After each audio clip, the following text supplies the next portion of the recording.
Բարյա խոժակ։ Նավոր համովա։ Այ։ Տակ հա։ Հա մի քիչ։ Լավն է։ Կայ դու տեկա։ Մեր տունը ճաշ շատ քիչ ենք պատրաստում, բայց այս ճաշը Ամենաշատ ենք սիրում։ ահա, որ ճաշն է, նորք։ Սոուս։ Սոուս ենք պատրաստում, այսօր ես կկիսեմ, թե ինչ ձև եմ ես պատրաստում սոուսը։ Երեխեքը ինձ կօգնեն։ Սոխնը ես կմաքրեմ, մեկ հատ սոխ։ Սենց մի քիչ կտրել եմ կարտոֆիլ։ Հա, մեկ ջան, ինչ ձև կտրել ես։ Ես պրոֆի չեմ ելնա շատ։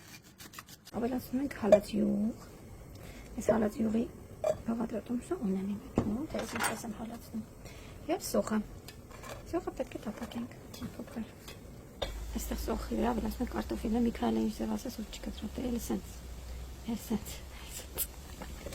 Կարևորը կտրատել է։ Հիմա մի 5 րոպե այսպես սոխարածի հետ այս կարտոֆիլը պետք է,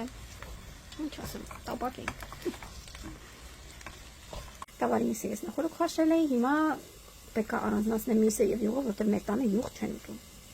Հիմա տեսեք, ասած գույնը, տեսեք, կորցնում եմ փոքր, ու այստեղ ավելացնում ենք տոմատ, ով ինչքան սիրում է, կարելի է հիմա ամառը ավելացնել լոլիկ, բայց մենք տոմատով ենք սիրում։ Բայց դուք կարող եք ըստ ձեր նախասիրության ավելացնել կտրատած կամ տրորած լոլիկ, կամ կարող եք համ ավելացնել տոմատ, համ լոլիկ։ Երկուսով էլ համեղ լինում, բայց եթե լոլիկի ավելացնելու տոմատ էլ ավելացրեք, որտեղ լոլիկը մենակ այդքան համեղ չի լինի։ Բա մոռացել էի պղպեղի մածուկ ավելացնել, դուք չմոռանաք։ Թարմ պղպեղ կա կարմիր, կարող եք հիմա թարմ ավակ։ Ասում ենք միսը։ Եվ մսի արգանակը։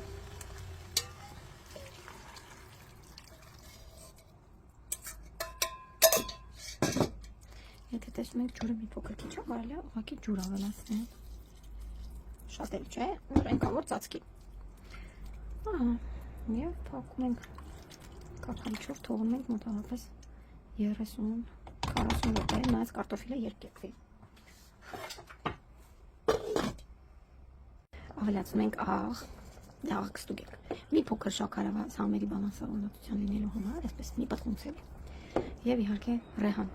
Այստեղ կարելի է նաև թարմ կանաչիներ, ուղղակի մենք սիրում ենք հենց ռեհանով, չորացած ռեհանով։ Եվ վերջ մի 5 րոպե եւս եւ պատրաստ կլինի։ Это будет вкусно и красиво. А? Это красота не главное. Главное вкусно. Հիմա տեսքը դու գալիս եմ իքա։ Давай посмотрим. Если нет, нет. Если да, Լավ։ Դե դու միշտ շատ անկեղծ ես պատասխանում, անկեղծ կասես համոդուր եկավ թե ոչ։